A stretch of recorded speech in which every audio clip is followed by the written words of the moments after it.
नमस्कार, आप देख रहे हैं नर्मदा की पुकार और मैं हूं आपके साथ मानवी ठाकुर। चलिए रुक कर लेते हैं आज की खास खबरों की ओर। पीथमपुर औद्योगिक क्षेत्र में स्थित बसे पुराने गांव या रहवासी क्षेत्र में लगातार जिला प्रशासन अपने सभी विभागों के साथ जन समस्या निवारण शिविर लगाकर आम जनता की बात सुनने और क्षेत्र में किन किन जगह किस किस तरह की कमियां हैं। इस दौरान आज औद्योगिक क्षेत्र के धननाड़ में जन समस्या निवारण शिविर का आयोजन किया गया, जहां जिला कलेक्टर प्रियंक मिश्र, जिला पुलिस अधीक्षक मनोज कुमार सिंह, अनुविभागीय अधिकारी प्रमोद गुजर, तहसीलदार जयेश प्रताप सिंह, नगर पुलिस अधीक्षक विवेक गुप्ता, नगर पालिका परिषद पीथमपुर मुख्य अधिकारी निशिकांत शुक्ल, विभागवार स्वास्थ्य विभाग, बिजली विभाग, खाद्य विभाग, प्रदूषण विभाग सहित सभी विभाग के अधिकारी उपस्थित रहे, जिसमें औद्योगिक विकास निगम को छोड़ सभी उपस्थित रहे। इस दौरान निराकरण के रूप में नपा के जल प्रभारी नितिन वर्मा को डांटते हुए नोटिस देने की बात कही। शिकायत अवैध शराब बिक्री, भंगार, पन्नियां जलाना और सुझावों में शिक्षा, पीने का पानी, स्वास्थ्य के आदि सुझावों सहित यूनियन कार्बाइड को लेकर बातें जिले के आलाधिकारी, जिला कलेक्टर, जिला पुलिस अधीक्षक सहित बड़ी संख्या में शिकायतों का निराकरण किया गया। वहीं यूनियन कार्बाइड का जहरीले कचरे को लेकर जिला प्रशासन ने विश्वास जताया कि सभी के संज्ञान में लाकर कोई कार्रवाई की जाएगी।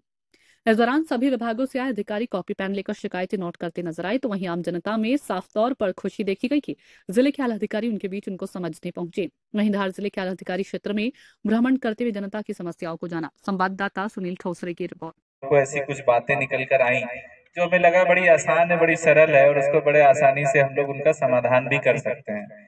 उदाहरण स्वरूप तारपुरा में पीडीएस जो अपना राशन का वितरण होता है उसको लेकर के कुछ समस्याएं वहां के आमजन ने बताई और उसका निराकरण हम लोगों ने कर दिया। कल से वहां से राशन वितरण हम कल या परसों से आरंभ करेंगे। इस प्रकार की जो बातें होती हैं वे सही माध्यम से आए और उनका हम निराकरण कर सकें, ये जरूरी है। दूसरा आने का कारण ये है कि प्रशासन हमेशा जनता के साथ होता है। हमारा मूल कर्तव्य, हमारा मूल कार्य ही यही है कि हम जनता की बात सुने, उनके विचारों को सुने और उनके लिए निरंतर कार्य करते रहें। कभी कभी ऐसी घटनाएं हो जाती हैं जब जानकारी के अभाव में या किसी के बहकावे में आकर के लोगों को सड़कों पे उतरना पड़ता है। मेरा हमेशा ये मानना है कि इतने बड़े जनतांत्रिक देश में सड़कों पे उतरने की कोई आवश्यकता पड़नी नहीं चाहिए। इतने फोरम हैं अपनी बात को शांतिपूर्वक रखने के लिए, रखना चाहिए। आगे भी मेरा देखिए, कानून व्यवस्था बिगड़ती है, कोई घटना होती है तब तो पुलिस को और प्रशासन को कार्रवाई करनी पड़ती है। लेकिन ये पहली बात तो ये विषय ही वैसा नहीं है कि इसमें इतना कोई कानून व्यवस्था को बिगड़ने की स्थिति आए। आराम से, आसानी से जनता अपनी बात रख सकती है जैसे लोग रख रहे हैं। आज भी हम लोगों ने अपनी बात रखी। यूनियन कार्बाइड के विषय में भी बड़े अच्छे सुझाव हमें आए। मुझे जान करके खुशी हुई कि लोग वही सवाल पूछ रहे थे जिसके लिए हमने पैम्फलेट छपवाएँ। इसके बारे में एक डॉक्यूमेंट्री बनाई गई है, वो भी, उसका भी हम प्रचार प्रसार करेंगे। एक सज्जन ने बड़ा अच्छा सुझाव दिया कि क्यों ना इसको सैंपल के रूप में पहले जला करके उसकी रिपोर्ट सार्वजनिक किया जाए, फिर आगे बढ़ा जाए। मैं समझता हूँ कि एक आम नागरिक की ओर से ऐसा सुझाव आना ये बहुत अच्छा लगा मुझे सुन करके, और मैं समझता हूँ कि इस पे हमें आगे बढ़ना चाहिए कि वैज्ञानिक तरीके से भाई सैंपल के रूप में उसकी रिपोर्ट आ जाए और आम लोग उसको देख लें, संतुष्ट हो जाएं। कई लोगों के मन में एक ये डर था कि इससे दूरगामी परिणाम हो जाएंगे, तो हमारे वैज्ञानिकों ने बड़ा सोच समझ कर उसके बारे में अपने जवाब तैयार किए, जो सबको पढ़ना चाहिए। देखिए, ज्ञान तो अर्जित करना पड़ेगा, पढ़ना तो पड़ेगा, जानना तो पड़ेगा। अब जो भी बात बताई जा रही है उसको पढ़ना पड़ेगा। अब वो लिखा किसने है, उन वैज्ञानिकों पे क्या भरोसा करना है। तो मैं समझता हूँ कि इतना विश्वास जनता को अपनी सरकार के ऊपर, अपने न्यायालय के ऊपर होना चाहिए कि यदि उन्होंने किसी बात की, किसी जानकारी को सही माना है, उसे जनता को मानना चाहिए। Thank you. हम लोग जन समस्या निवारण शिविर सभी पीथमपुर के जो गाँव हैं, उद्योगों के बीच में जो गाँव बसे हुए हैं, पहले वहाँ लगा रहे हैं। उद्देश्य ये है कि कई बार महसूस किया हमने कि यहाँ के लोगों की जो आम समस्याएं हैं वो हम लोगों के सामने अच्छे से नहीं आ पाती हैं।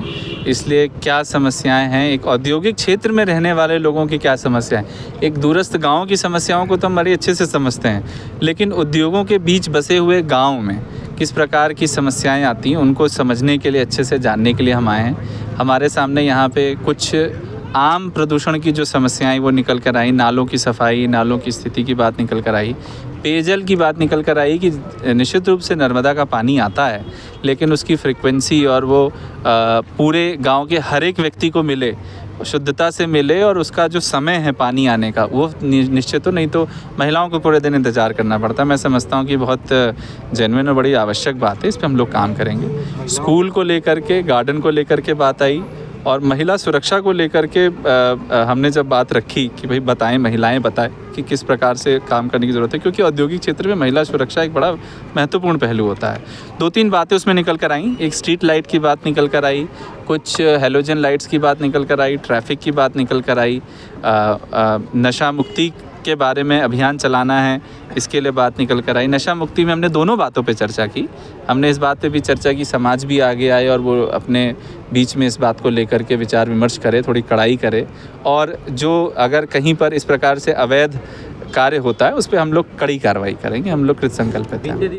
जिले के कलेक्टर साहब आए, उनको हमारी समस्याएं बताई गई, उनको नाले की संबंधित, पानी की संबंधित, स्ट्रीट लाइट की संबंधित सारी समस्याएं उनका बोल के गए हैं। वो आश्वासन दिया है उनने, बोले बिल्कुल मैं करवा रहा हूं। और कचरे के विषय में भी बोल के गए हैं, वो कचरे के विषय में उन्होंने बताया है। और हमारी मांग कलेक्टर साहब को बोल दी है, जब तक कचरे की, जब तक आप सैंपल के रूप में उसको जांच करवा लें और जनता को लेके उनका परिणाम बताएं कि वो अगर गलत है तो उन्हें, कलेक्टर साहब ने ये चीज़ बताई है। बोले आप पूरी जनता के बीच में जब तक हम इसको क्लियर नहीं करेंगे, जब तक हम नहीं जलाएंगे। आपका नाम? अय्यूब पटेल।